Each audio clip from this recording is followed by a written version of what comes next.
pu Alfred Vanchhawng hi meininga sangkhazakwa somsari pani khan Sinod Hospital durtlanga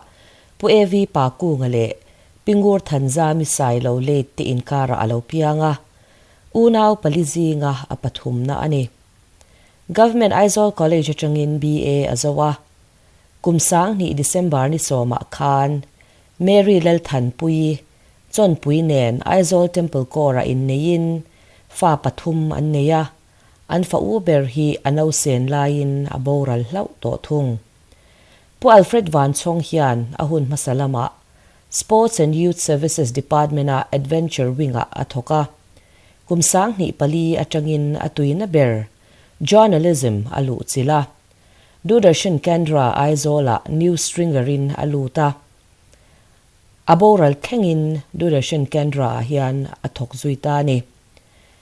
Doordarshan Kendra hian documentary film thanem takasiama music video po siam masazinga mi ani a anapui ber ni zuita chanchin tharla khom le zia konga ataima ema cancer wanga harsatna ato nuwa po athei angin chanchin thar alabwai pui sham thin journalist no pangjok te kai shwai tu berte zinga mi ani bok pu Alfred hi kumsang ni som September tha khan Mizoram Journalist Association member atan laklu ani a kumsang ni som paruka changin MJA Executive Committee member ni in aborat khangin chatlak omlavin achel zuiani Mizoram Sarkara accredited journalist ani bok MJA thilti angai poimo trina athi ma ni thumna October ni somni pakwa kumsang ni somni pahnia po Aizawl Press Club MJA committee meeting a po alatel nge a Mizoram chung le pon mun engemozata press tourin akal to bok pu Alfred Vanchhawng hi infiam na a atui viawa abikin adventure lamle tenisa atui le zwal Mizorama adventure lama sulsutu ni in parasailing timasaber ani a tlanglon lama po sulnuro pui tak aneya kumsang kazakwa somkwa panga khan fitsing ni sangthum zali som pakwa asang Mount Abigamin chu alon chwa kani khovela tlang sang ber Mount Everest po lon thei turin atlinga ma se sumle paya harsatna ane wangin alon thei talo zo kani puglu chwala ma po Mizorama asul sutu zinga mi ani a pakopuk lu chwak masaber zinga atelba ka pugdang engemozat lu chwana a atelani athi khangin Zotrack Adventure Club senior advisor ani a Mizoram Sports Climbing Association executive committee member le Mizoram Adventure Foundation vice president ani bok pu Alfred hian anopan lai tangin tennis a khela Mizoram po na trumenga mozat Mizoram ayo in ain khel to a coach le manager ni in tennis player te state po na ashwai train bok athi ni khangin Mizoram Tennis Association executive committee member ani baka Aizawl District Tennis Association joint secretary ani kumsang ni somni pani January tha a Aizawl Civil Hospital in MJA member tana free medical checkup an buat saya pu Alfred Vanchhawng hi athina po ka omti mu ani a chiang zo ka enfia turin February sang ni somni pani khan ILBS Delhi an pana athina cancer ti finfia ani in ILBS a hian anin enkol zui ngalani Delhi a thlathum chuang anin enkol hnuwa Aizawl anron ho a hun engamuchen in lamanin enkol hnuwa ILBS an panle a athat chauzel awangin Aizawl in enkol chunzom turin ho puyani a khat tokin immunotherapy ti thinani ma ason cheta inti harpa in Aizawl Press Club te po achuang kai zawa athavia wa alan lain December ni khat kumsang ni somni pani ni ngani khana khwasika na chhok na te pek ni ma se are mai lo wangin zandar som pakhat vela civil hospital pan puyani a admit ngalani atuk December ni chuma dar som pakhat le minute som panga vela ultrasound ti ani a ultrasound ti zo a zwal lam apana ICU wa dalu tum ani mek lain December ni kumsang ni somni pani zirtop ni chun dar som pani le minute som panga khan pa ang chunga chol turin amangai em tele ama mangai tu te akal santani pu Alfred Vanchhawng hi fiam thodu unaw tele achiante tilim tu ber ani a Mizorama journalist ngai nat ron ani miduam lo pamham lo ani a anei ang to ka lungoi thin mi ani mi thu oi theile mi ngai chang thiam takani a athil phala achiante tan ui anei ngai lova chiante hui khom tu ber ani anu pui fanau te angai to ema ezona thilawangin khoi huna pokal se angai sak em reng thin an chung kwa hi Salvation Army Aizawl Temple kora an loya aizon awangin biak ina langtam theilo ma se ko shan angai poimo em thina man lo chungin aphak to ka rongbol na lampo ative sham thina ni chatuan cholna achol tura kan pa kan fapa kan thian pa pu Alfred Vanchhawng in khovela chwa san champha voi khatna December ni kumsang ni somni pathum alo thlen hian anupui fanau te achung te laina te le thian ten ama kan ngai thar ema kan ril ru alwa khat tata adam laya lim taka hun kan lo man ho lai te mitha a chiang takin alang wara kan ngai bang don lovani min kalsana champha masabera apwal hun kan buat saya hian adam lai hlimthla te thira hun min man pui turin ama mangai tu laina tu le du sak tu mun sang omte kan nge na cheu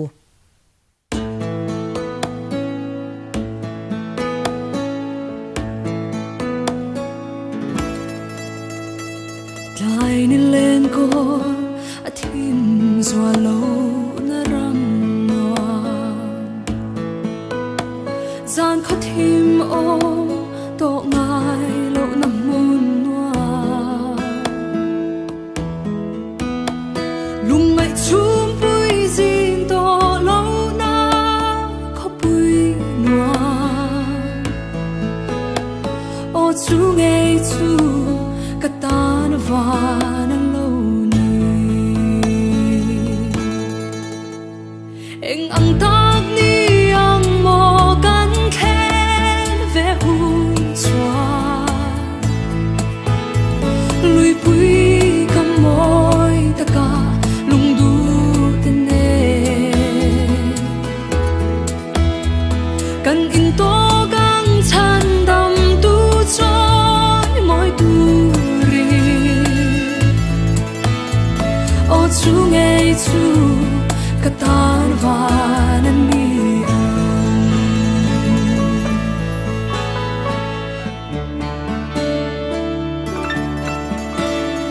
in chia thiam lo na to lo na mun noa lung ro lo na ta zalen na mun thin lai ma kan in hliam to lo na o chu ngay chu katan van an ni eng ang tak ni ang mo kan khen ve hun chwa lui pui kam moi taka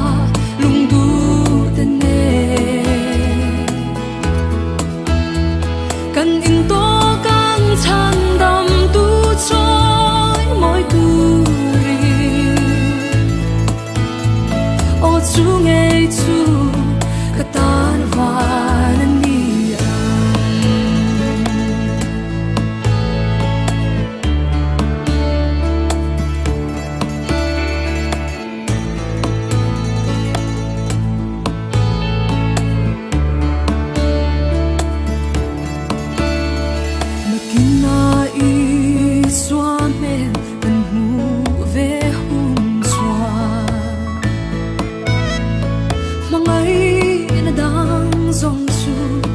dai to lal ber choi moi hunna katel ve anga chu ngei chu ka tan van ani eng ang tak ni ang mo kan khen ve hun chua lui pui kam moi taka lung du ten ne kan in to kan chan dam tu choi moi tu ri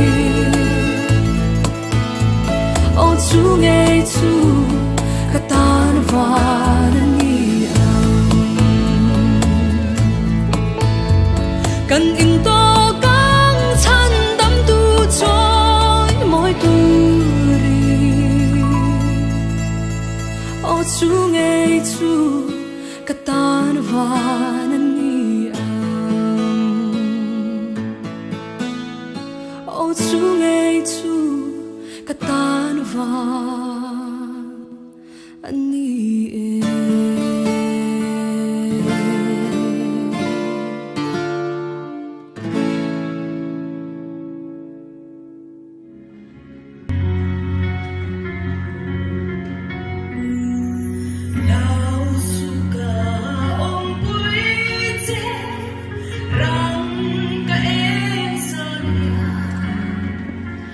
Rồi quy chung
the sky?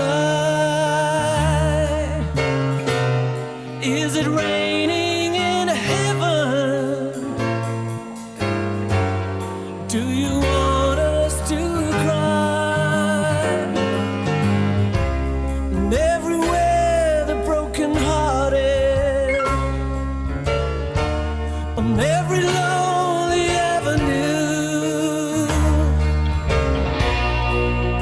no one could reach them, no one but you. One by one, only the good die young. They're only flying too close to the sun. Life goes on without you.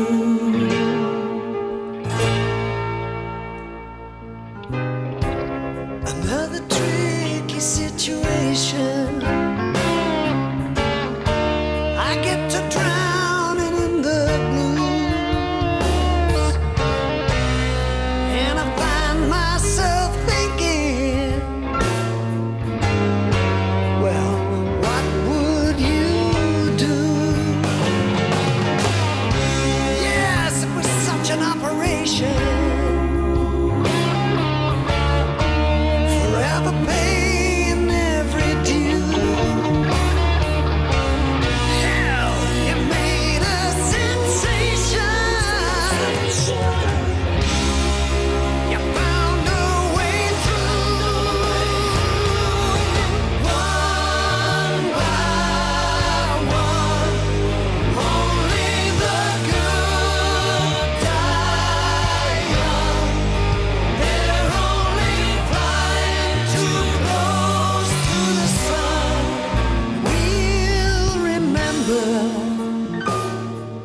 forever.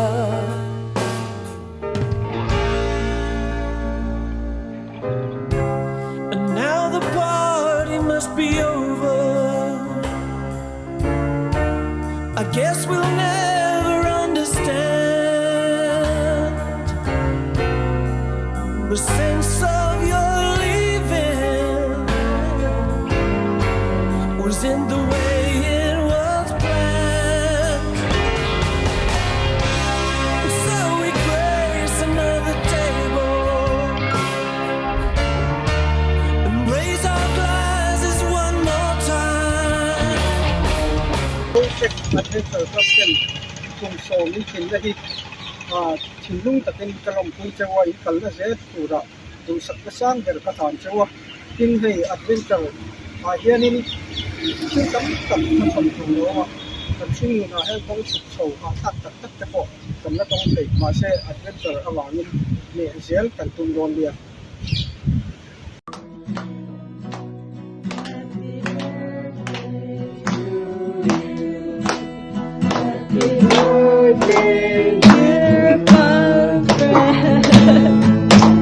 Happy birthday to you. Tuna hianin ahnung lampang hoin ka kan chua san meka nei kuk dang yang lo takin hei atop kan lut lang thei lawa leichin kan tak oma kai lung hi duanga a he lo wangin koi kan heti hian kan kal chho yon ni sedai pu kan kal pela selfie video hetiang hi khovel technology changkan nai na ron ken tel nia bergil sate poram huan kal hianin hetiang hian thlan la ram ngo mu nom tak takin ron chua tv ate kan lo en vele thina ma makta duai telen tha kai ni ero zong chu tiang han thal ve na tur mun le ma chu kan nei lawa ma se